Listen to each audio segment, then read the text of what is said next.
नमस्कार दोस्तों, तिवारी क्लासेस में आपका स्वागत है। आज के इस वीडियो में इग्नू के एमएचडी प्रोग्राम के सब्जेक्ट MHD7 भाषा विज्ञान और हिंदी भाषा, इसी का दूसरा इकाई का दूसरा भाग आज हम लोग देखेंगे। इससे पहले के वीडियो में इस इकाई का जो प्रमुख टॉपिक था भाषा विज्ञान का सूत्रपात, तुलनात्मक भाषा विज्ञान, जिसमें भाषाओं का वर्गीकरण, ध्वनि परिवर्तन और नियम, तो ये टॉपिक्स पर चर्चा कर चुके हैं। अगर आप वो वीडियो नहीं देखे हैं तो डिस्क्रिप्शन में लिंक होगा, आप जाके देख सकते हैं। आज का जो वीडियो है इसमें हम लोग बात करेंगे ऐतिहासिक भाषा विज्ञान इस टॉपिक पर, साथ ही भाषा परिवर्तन इस टॉपिक पर। इसके अंतर्गत हम लोग ध्वनि परिवर्तन, अर्थ परिवर्तन और संरचना परिवर्तन इस पर बात करेंगे। ये जो टॉपिक्स है ये एग्ज़ाम के पॉइंट ऑफ व्यू से बहुत ज़्यादा इम्पॉर्टेंट है, तो बेटर होगा कि स्किप किए बिना पूरा देखिए ताकि इससे संबंधित सारा कॉन्सेप्ट क्लियर हो जाए। तो चलिए वीडियो को स्टार्ट करते हैं। ऐतिहासिक भाषा विज्ञान। वर्णनात्मक भाषा विज्ञान में जहाँ किसी भाषा के काल विशेष के स्वरूप का अध्ययन किया जाता है, वहीं ऐतिहासिक भाषा विज्ञान में किसी भाषा के विभिन्न कालों एवं सोपानों के स्वरूपों का सापेक्ष अध्ययन किया जाता है, अर्थात इसमें कालक्रम का अध्ययन किया जाता है।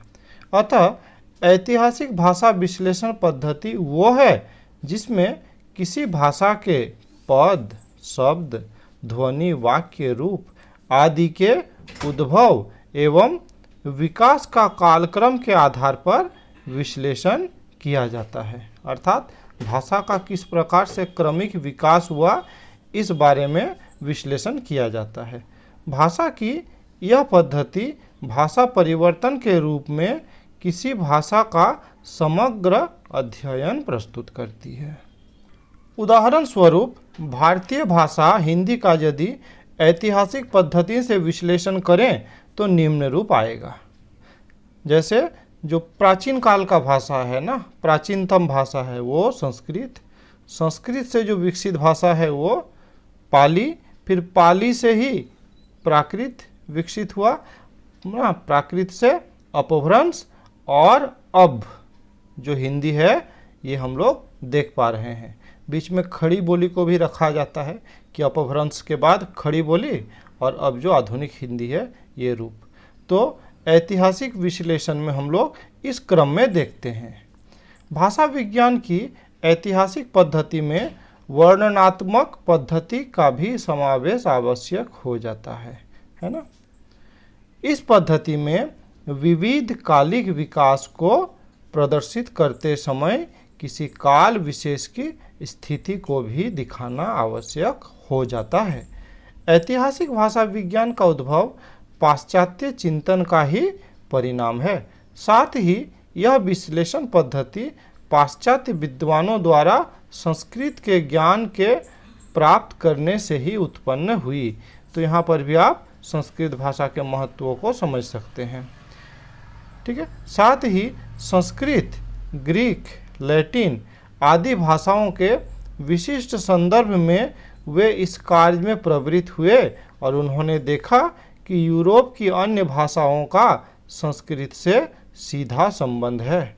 19वीं सदी की काल ऐतिहासिक भाषा पद्धति का स्वर्ण युग माना जाता है। अब हम लोग अगला टॉपिक है भाषा परिवर्तन, इसको समझ लेते हैं। भाषाओं में परिवर्तन एक अनिवार्य एवं सतत प्रक्रिया है। इस प्रकार का परिवर्तन अत्यंत ही सूक्ष्म, धीमी गति से होता रहता है ना, अर्थात बहुत धीरे धीरे परिवर्तन होते रहता है। फलतः यह परिवर्तन पीढ़ी दर पीढ़ी व्यक्ति को प्राप्त होते रहता है और अंततः हजारों वर्षों के उपरांत भाषा में व्यापक परिवर्तन दृष्टिगोचर होता है।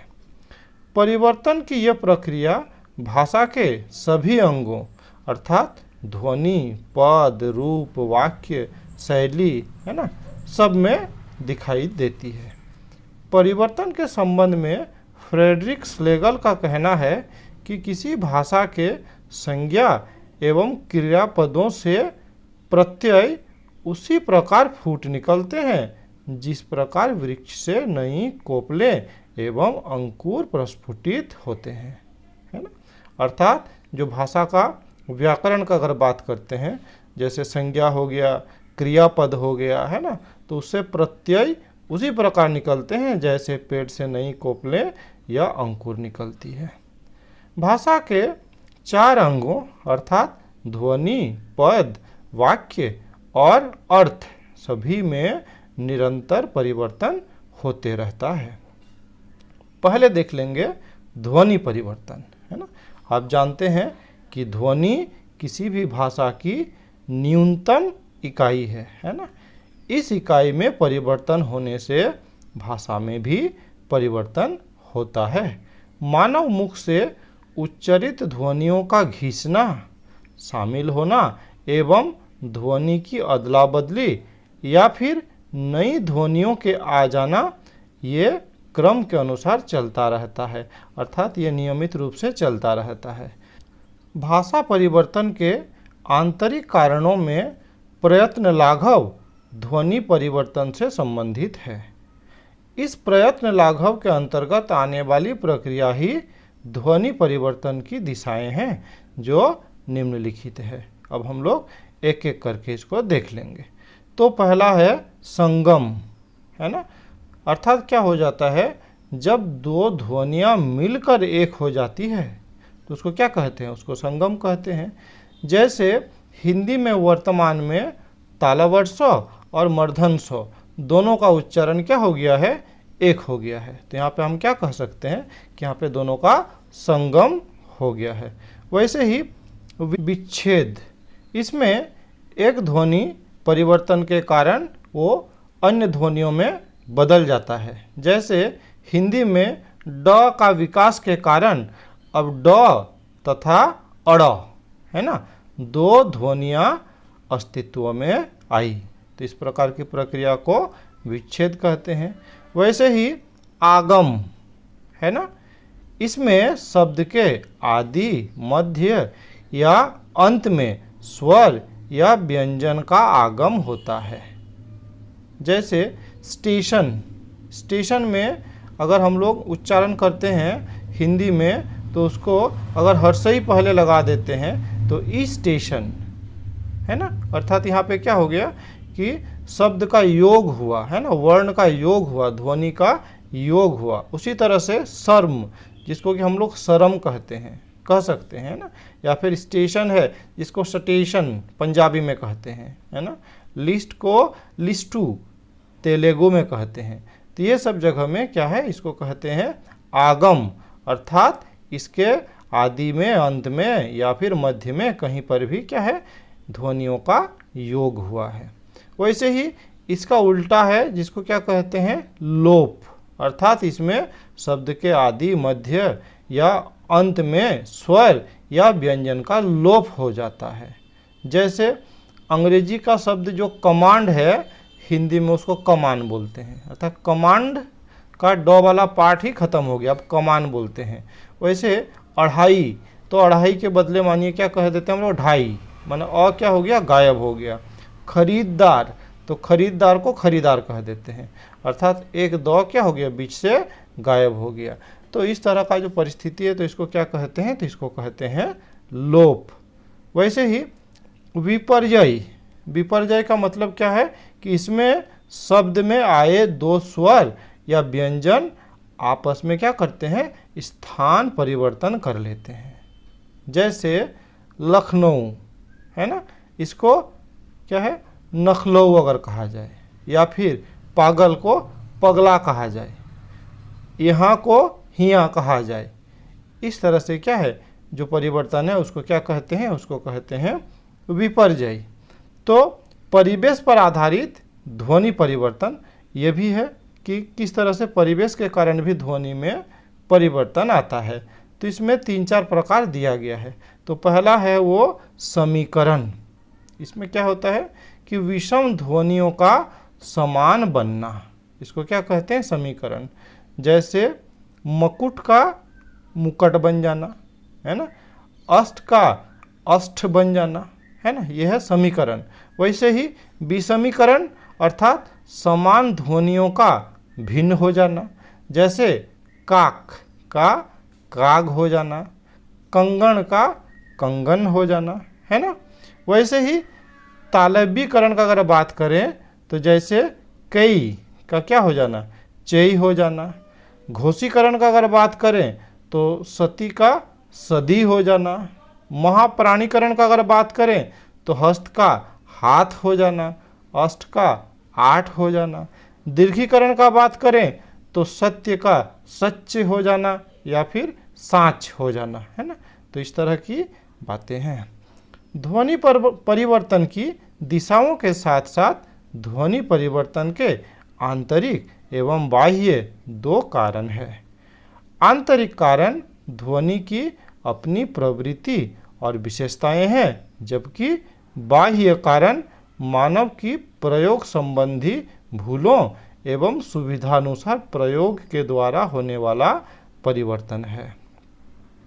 जैसे मुख सुख या प्रयत्न लाघव, सादृश्य, भ्रामक व्युत्पत्ति, बलाघात, अनुकरण की अपूर्णता, भावुकता, विभाषा का प्रभाव, सहजीकरण आदि।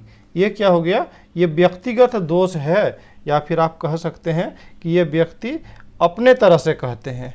उदाहरण स्वरूप जैसे बलाघात का बात किया जा रहा है, अब कोई शब्द के किस वर्णों पर बल देना है ये अगर जानकारी नहीं है तो उच्चारण क्या हो सकता है, अलग तरह का हो सकता है ना।